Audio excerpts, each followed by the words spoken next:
Hi, everyone out there. Fun to be online with you. Thanks, Mike. That was a super great presentation and overview. And thanks to just Ellie and everyone at Sonoma Ecology Center and everybody at Safer West County and for hosting this. So yes, my name is Brock Dahlman, and I am a landowner in West County. I'm actually one of the landowners on the 80-acre property that is known as Sowing Circle on Coleman Valley Road, although most folks know it as the Oxnard Ecology Center, which is where I actually work. So I get to live and work at the same place. And many of you all in West County know where we are, and so I'm going to skip on to that. And I did just want to start off by acknowledging that we are also here, and for those of us who dwell in West County, are on the tribal homeland of the Kashaya Pomo and also of the Southern Pomo and of the Coast Miwok, and they are the traditional folks who are still here. And we at OAC have the blessing of working a lot with them over the last several decades. And I just want to honor those people and our opportunity to strive to act as good guests on their land while we're here.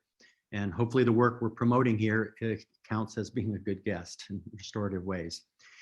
And I think like a watershed a lot. I think like a fireshed. I think like I'm a topophiliac. And so starting off with the fact that from here in West County, being in the Russian River watershed, specifically in the Dutchbill Creek watershed, and acknowledging totem salmon with respect to the work we're going to be talking about tonight, or I am, as a case study of how we've been managing the land at our property at Sowing Circle and OAC. That really totem coho salmon has been the organism that is keeping me honest, if you will. Am I creating, even though we don't have any quote formal salmon habitat with respect to breeding and rearing on the property at OAC. And just a map that maybe many of you all in West County have seen before, made by David Berman. Again, where are you in the system? I'm really interested in which watershed and what, because what fireshed is that? What vegetation community types is really distinct relative to where are you? And as Ellie stated, while critically, a lot of the focus is about protecting human life and human property, and that's really important. And we heard a lot about just the home hardening and the 5, the 30, the 100, and taking care of that. And tonight really is about, in addition to us as humans, it's just the more than non-human that we share this. And these are just some various life forms that I took photos of here on the property at OAC. And so in this idea of beyond defensible space and thinking about that, I'm often, as a designer, I'm interested in basically where are you? And so I talked a little bit about watersheds, but where's your property? Is it on a ridge? Is it in a valley? Is it creekside, riparian? Is it of a steep slope? Is it on north slope, south slope? Where are you is really important to think about with respect to fire behavior, watershed. And then Mike also mentioned this quite a bit. What are your goals as a landowner? And do you have goals for your fire goals? Do you have water goals, biodiversity goals, human health and safety goals, aesthetics? Ideally, I'm interested in all of those goals and finding an integrated way to optimize all of them. Critically, and we'll talk a little bit more about this, when we talk about vegetation management, what we're really talking about are ecosystem management. We're talking about habitat community types. And so forests is a broad idea of woodlands, chaparral, grassland, riparian, wetland. There's so many types, say, of vegetation that are really habitat communities. And then also talking about the when are we? What's that land use history where you are? Was it historically logged in the 1800s? Was it logged in the 30s? Was it firewooded through the 50s? Did it get another logging post-World War II boom? Has it been not logged in a long time? What state of succession is it? Has it just been let go? Is it under the influence of significant fire suppression or grazing, overgrazing, or undergrazing? And then there's the question of, well, how do you do this work? And you know, the question before many of us is, do I cut it? Do I thin it? Do I burn it? As Mike showed, do I masticate it? Do you chip it? Do you biochar it? Do you mow it? Do you graze it? Do you leave it alone? Do you select a portfolio that has the appropriate recipe for a little bit of each of those based on your goals? And that's what I'm interested in. And I'm also interested in, we as, while we have private property rights, what I'm offering up here is we also have private property and public trust responsibilities. And are as disturbers of processes, are we acting as degenerative disturbers, or are we engaging as regenerative disturbers? Are we engaging in systems that are regenerating the carrying capacity for life on this place, the water cycle, the carbon cycle, the life cycle, in ways that are fire resilient and water resilient and life resilient? And clearly, a lot of the questions of who's doing all this labor and with what money, and are we also doing it in a way that creates a just workforce and working with leadership and education and training? And that's something we're very interested in collaborative with as well. And the answer to all of these questions is it depends. And it really depends on you and your goals.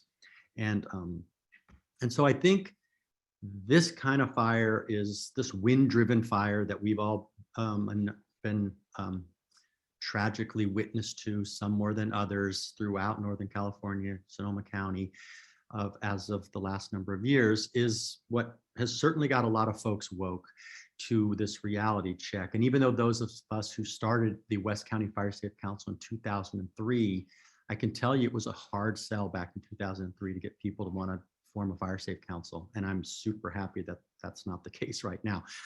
But low frequency, high intensity fire is a modern construct because of a pyro-illiterate mismanagement of landscape. Inversely, and I think, thank you, Mike, for acknowledging indigenous fire and just natural fire periodicity, lightning fire, and the combination thereof. What does it look like to move towards high frequency and low intensity fire in different ways? And I'll mention a little bit of the prescribed burning that we have done at OAC for the last pushing 25 years now. And so towards the suggestion that Mike made about putting together a plan back in 2015 and 2016 with Forester Harold Appleton and Lindsay Daly and Jim Coleman and myself, we received some California Forest Improvement Program funds through CAL FIRE and with NRCS, and we created a stewardship plan. We called it a wildland stewardship plan, and we created a whole series of goals. So I'm not going to read all of those, but we have goals for our soils, we have goals for water, we have goals for fire, we have goals for life, we have education, we have economic goals. And all of them are really about resilient landscapes and engaging in a regenerative disturbance regime with the mosaic of the property we're on, which is really quite diverse, amazingly diverse. So 2 maps of the OAC 80 acres here on either side, mixed evergreen hardwoods, so that shading of color there shows the distribution of our oak, madrone, bay, coast live oak, white oak, some black oak in there. And then we also have significant coniferous forests that are predominantly Douglas fir and coast redwood, and bits of blends in there, certainly some tan oak and other things in there. And I, as a biologist, I'm an endangered species vertebrate biologist, first and foremost. I'm often looking for what's the totem species to me that is representative for these types of habitats for whom I'm managing. And if I can create a mixed evergreen hardwood forest that is fire safe and beautiful, that ultimately creates habitat for neotropical migrant birds, such as this western tanager there. Or maybe in my coniferous forest, the red tree vole, Arboremus pomo, Sonoma tree vole, that's an obligate herbivore that lives in Douglas fir trees, and OAC is the southeasternmost known distribution of that species functionally in North America. So I'm managing for a stand age class series with my Douglas fir, which means we're keeping the big trees on behalf of them. Or right now, if anybody's been paying attention, the madrones are going off right now with their berries, and the band-tailed pigeons and the cedar waxwings are just amazing out there. And so we're striving to manage for these wildlife indicators that tell us we're doing a good job with our, quote, vegetation management. How do we create conditions conducive for critters in a way that's not catastrophically creating a conflagration? We have coastal prairie at OAC, one of the great grassland ecosystems, and we also have soft chaparral, primarily coyote brush, poison oak, brambles, and things. Wren tit, for me, is my indicator species of soft chaparral. Quail are critical there, and so for me, coyote brush isn't just that scrub you should just burn, which I think a lot of people feel like it is. We're managing a mosaic, a differential mosaic of different vegetation communities with ecotones, the edges where they commingle in the mosaic, and stand age class diversity on behalf of not just the plants, but also the associated wildlife or the fungus in a complex mosaic. That ultimately is striving towards what I call mending the wild, which is really riffing on the title of a book called Tending the Wild by M. Cat Anderson, which I would highly recommend to anyone, about traditional Native American environmental land management in California. But we got a lot of mending to do. So we are going to put a link to this resource, which is an article I published in the California Native Plant Society journal called Fremontia back in 2016, that has more explanation around some of the types of land management practices we were doing at OAC on behalf of primarily coastal prairie and chaparral. We do prescribed burning here. We do a lot of mechanical hand thinning and limbing. We do some mowing at times. So we're optimizing our disturbance regimes. We do hand seed collection. We throw seed of natives in after burning or after mowing. And to be honest with you, our landscape at OAC, like many of us in West County and beyond, in a legacy post-logging regime over many iterations, we're minimum third growth here, and also modern fire suppression has left us with a landscape where at OAC, when we bought the land in '94, we're facing 30 plus acres of what looked like this. Significantly overstocked, Douglas fir encroaching. The fir don't just encroach hardwoods, they encroach the chaparral, they encroach the grassland. We have a similar map that Mike showed of a slow reduction in the diversity and complexity of this landscape due to the fire suppression of the last 50 years here and beyond, actually, where Douglas fir, which is an incredible tree, it's a native tree, again, it's critical habitat for so many species, but the young firs and the density of them is an indicator of a successionary state. Again, that may be a state you want. For my goals are really about fewer trees and more forest. We're a private property holder. We're a small landholder. This is a non-commercial operation. We're not making to make a living on this. And so our vision is really a thinning program that is reducing the number of trees on behalf of increased forest health. So I can see the forest for the trees. And that forest to me is a verb, and trees might be more thought of as a noun. And we're low grading, we're feeding low on the carbon food chain. We're taking the small and the weak and the sickly ones, and we're leaving the biggest and best trees. We're striving to retain and maintain closed canopy primarily, and retain that canopy closure in many of our cases. And we'll talk a little bit about shaded fuel breaks. And we're disconnecting the ground fuel from the crown fuel by rearranging the fuel load architecture. So as you see in these photos moving from left to right, in the upper one, if you can see, actually, there's a little tent in the back, and it's the same photo taken, a day later. And we're engaging with it's a gardening process. We're engaging in a relationship with the land. And I just do want to put this up a little bit because I also co-direct the Water Institute. And so I think about fire a lot, but I think about water a lot. And there's some papers out there in this recent study by Matt O'Connor and Jeremy Cover looking at this age of forest and these overstocked forests with lots of young trees rapidly growing, and the relationship to evapotranspiration and impacts of that evapotranspiration demand from shallow water in the shallow groundwater profile, possibly dewatering hill slope hydrology, which is reducing ultimately water available for in-stream flows for salmoniid recovery. And so what does it look like to do limbing and thinning on behalf of enhancing the hydrologic cycle of a site and also improving the overall stand conditions so it's less flammable and doesn't all burn to the ground? When we get a normal fire, and all bets are off at times when there's a wind-driven fire per se, but we're still thinning because there's so many other benefits and goals to doing this work ecologically and hydrologically and biologically.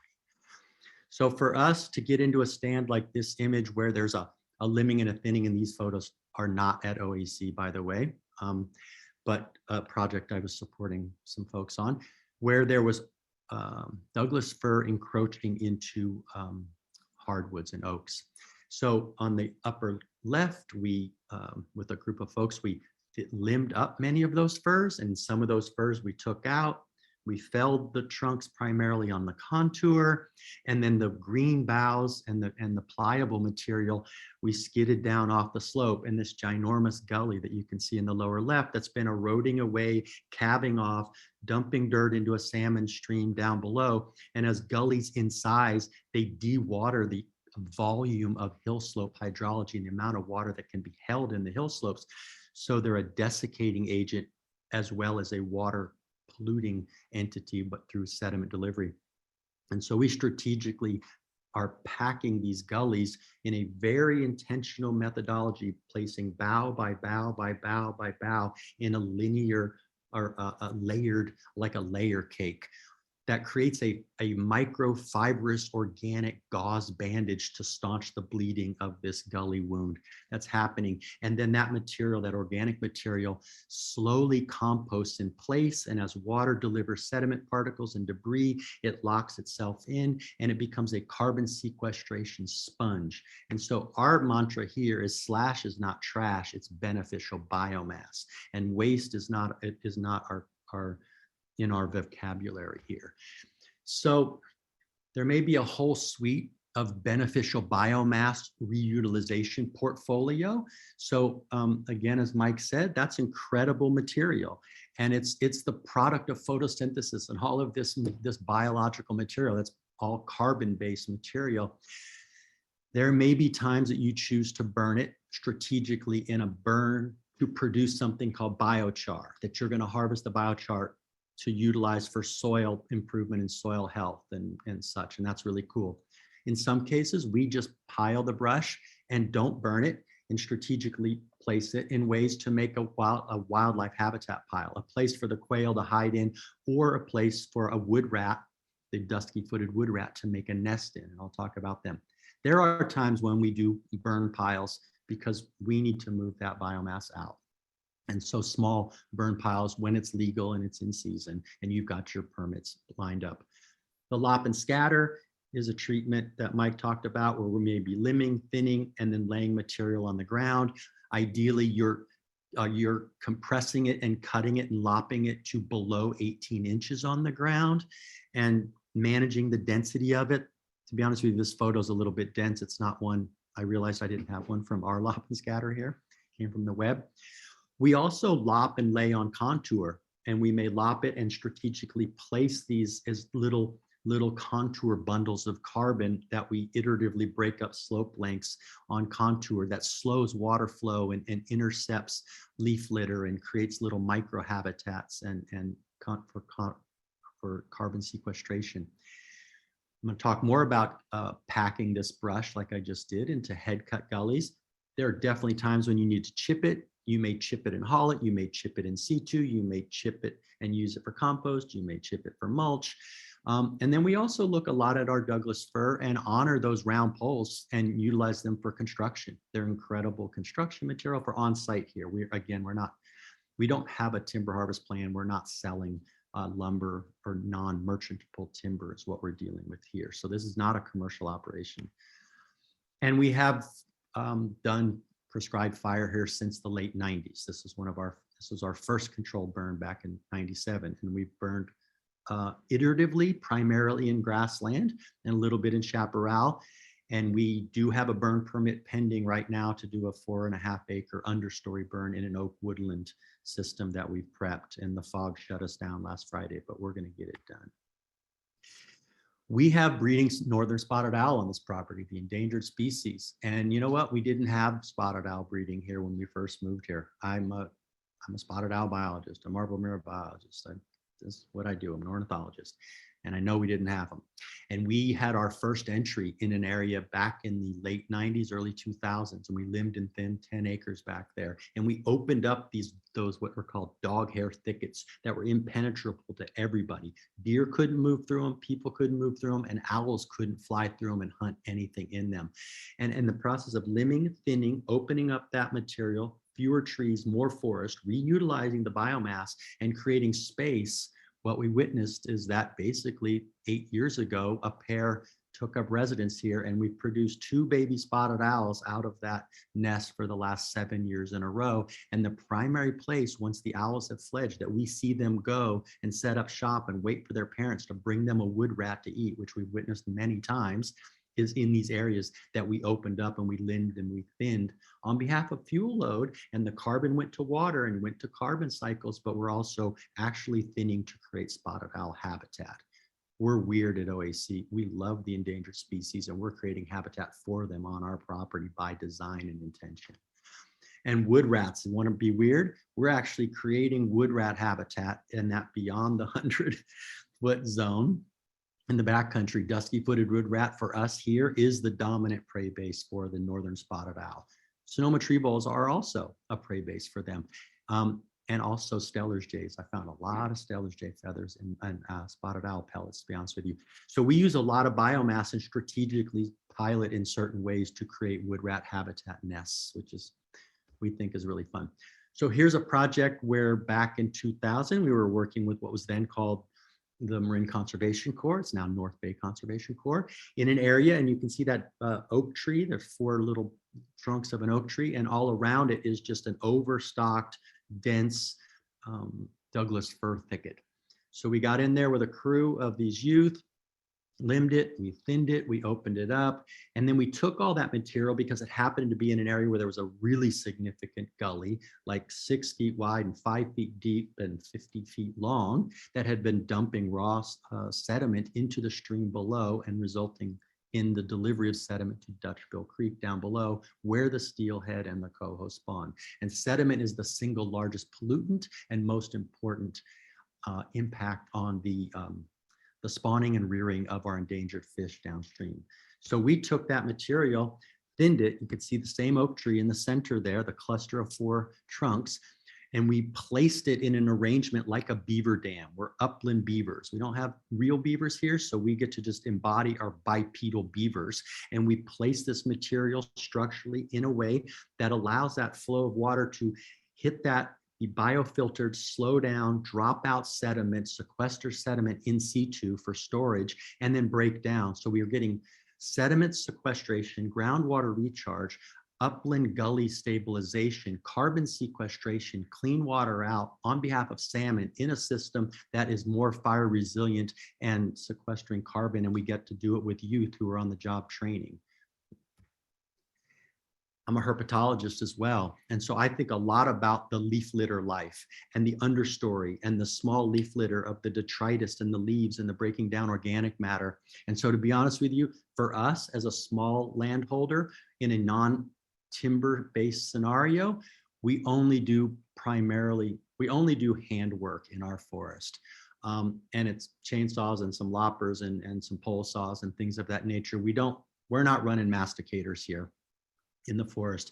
We're trying to optimize and maintain the integrity of the leaf litter on behalf of the 4 species of lungless salamanders that we all have here at OAC, or on behalf of our incredible mycorrhizal fungi communities, because I'm also love to go out and mushroom and forage for chanterelles and black chanterelles and king boletes. And that the myceliated rhizome layer in that leaf litter is really critical, as well as the water holding capacity.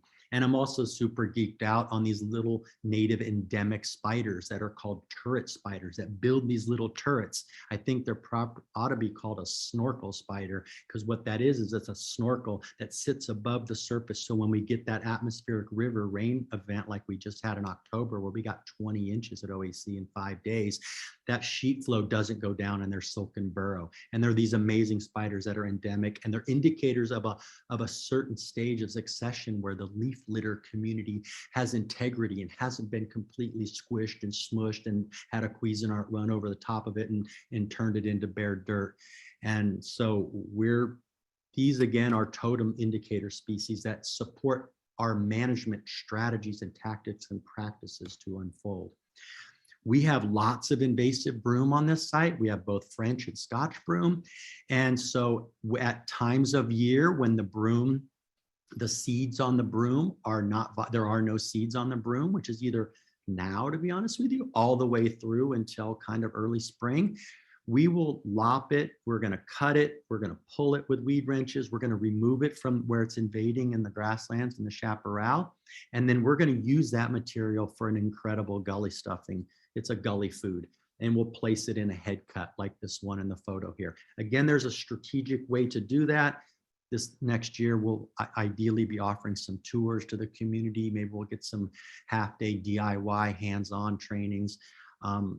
Although the timing around when we're allowed to gully stuff is a little bit complicated. But our goal here really is, whether it's with excess native biomass from Douglas fir or redwood that we're limbing and thinning, or French and Scotch broom, we want to use the biomass to mitigate the head cut migration, and while we reduce that incision of the channel, which then reduces the sediment delivery to the coho and steelhead downstream, while we're using that material that was a problematic fuel load in its orientation that was connecting ground to crown, by thinning it and thus reducing the fuel load, we're placing it in a gully so we can sequester carbon in a form of compost, which is greenhouse gas emission reduction in situ, and that enhances the forest resiliency and amplifies the upland water holding capacity, because we're raising the bed elevation of the gullies, which then reduce the dewatering of the hill slope hydrology and increase the optimization of the sponge for recharge, to ultimately support the possibility of beneficial flows to coho downstream over time.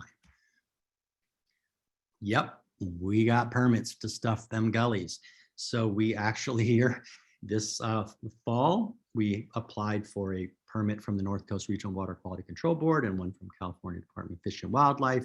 You can see the two permits are here, and on the map on the left, all the little places in yellow, or the little stars, are different types of treatments that we have spec'd out that we ultimately intend to utilize the limbing and the thinning materials from the 41 acres we're doing on the property right now, which I'm going to show you a map for. And we're strategically intending, on behalf of watershed health and water quality and quantity and salmonid recovery and carbon sequestration, are restoring the legacy gullies that are the result of the historic hydrologic derangement from clear-cut logging and road systems, and reusing that problem as part of a solution.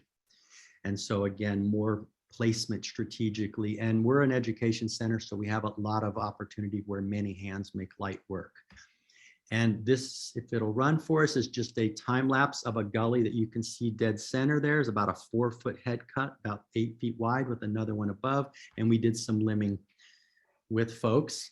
And so we're on the hill slope, limbing and thinning and reducing fuel load and disconnecting fuel load. And they were strategically placing that material. We laid the fine material down as a gauze bandage so that we don't get any erosion underneath the structure or on the sides of the structure. And then we laced it with large carbon and big logs and big wood. And we're making a hugelkultur that ultimately, processes that I've done here like that for over 25 years now, will eventually, they will fill in, they will lock up, they will bring the channel bed up, and we'll get the channel running up on the surface as it used to be before time of contact and logging once again. And so it's super fun. And I just want to give a shout out to a good friend of mine, Kyle Keegan, and his brother, Evan Walbridge, and the folks at Sanctuary Forest. And this is a link to a really wonderful booklet they wrote about land stewardship. And so these are just a couple photos of a gully system that he had in a meadow, where if you don't have as much material like the gullies I showed you, I'm in an upland system, what's called an order 1, a class 3. It's no perennial water there. There's no fish there. There's not even amphibians there or aquatic invertebrates there. It's an only runs when it rains kind of a system, right? Similar to here. But if you don't have enough material to completely fill the gully in the parallel drainage, you can do things like this, which is where he used limited amounts of material, but strategically placed it perpendicular to the gully and across the channel with a bit of a U shape. And then, as you can see, the photos, you're actually looking down the gully. The drawing on the left is a view looking the opposite direction of how that material is placed. And look at the amount, the volume. There's many feet of sediment that are now stored behind that system. And then eventually you can continue to fill this in, raise the gully back up, and then revegetate it to hold that soil in place for all the good reasons. So we did participate with the North Bay Forest Improvement Program right now. Thank you, Goldridge RCD, and After the Fire, formerly Rebuild North Bay. We applied to do timber stand improvement with historical woodland enhancement and some light understory removal and ladder fuel reduction with various follow-up / beneficial biomass practices. And we are underway doing that work right now. And we bought 10,000 bucks worth of tools that all burned up in our barn fire, for the people who know that we lost our barn some years ago, or in March of 2020. And then we've been working with entities like Sonoma College, our Santa Rosa Junior College here, and getting folks out. And we have permaculture students that work in the forest, and we're working with Circuit Rider and engaging many people in our own crew to limb and thin and work on ecological restoration and regeneration, both of the forest and of the, not just the ecosystem, but we're also interested in restoration of the ecosystem. We're doing ecosystem restoration because this is about community coming together to do the work. One of our critical partners, again, that Lindsay Daly, former staff here, is director, project manager of, is called the Tribal Eco Restoration Alliance. And this is, as you can see, from Robinson Rancheria and Scotts Valley Rancheria. There are two bands of Pomo tribes in the Lake County area that have a whole work crew that's all native and all indigenous Pomo work crew, and they're amazing. And then it's ultimately about collaboration and the collective work. And thank you to FireSafe Sonoma and FireSafe Occidental and FireSafe Sonoma and FireSafe Camp Meeker and all of the community efforts and the various nonprofits. This is a specific look at West County around that. It's going to take the whole of us, the emergent property, that the whole of all of us is going to be greater than the sum of the work that's needed to be done. And so that really moves us away from an image of like just the OAC rectangle that's on the right-hand side where it says Sewing Circle OAC, conceptually beginning to talk to our two neighbors to the west of us, and also talk to St. Dorothy's Rest to the north and Camp Meeker to the north, or the Ganellas who own to the west, and the folks to the south, and beginning to think about landscape scale shaded fuel bio buffers, where we're managing for all these benefits, but we're doing it at a landscape scale on behalf of mitigating the flammability of the system. And how does that then build even to a larger network? And this is some collaborative organizing that many of us have been doing, and you can see the properties of the Bohemian Corridor from Monte Rio, in this case, all the way down to Salmon Creek School, and looking at the parcels and the land ownership and connecting with each other and developing a collaborative, a community wildfire protection plan, a CWPP, and how do we implement that? Because at some point, history is something for us to deal with. And I really appreciate Noel Buck and Diane Musser and Bob Fink, who put this together for us at the Watershed Divide display in Occidental in front of Howard's. So go stare at this map, and I'm going to leave you with that while there's the history and the present, ultimately we're in for this on the long game of what's the future look like. And I'm interested in talking with you all in the Q&A about what's the future look like. And there you have it. I'm going to stop sharing.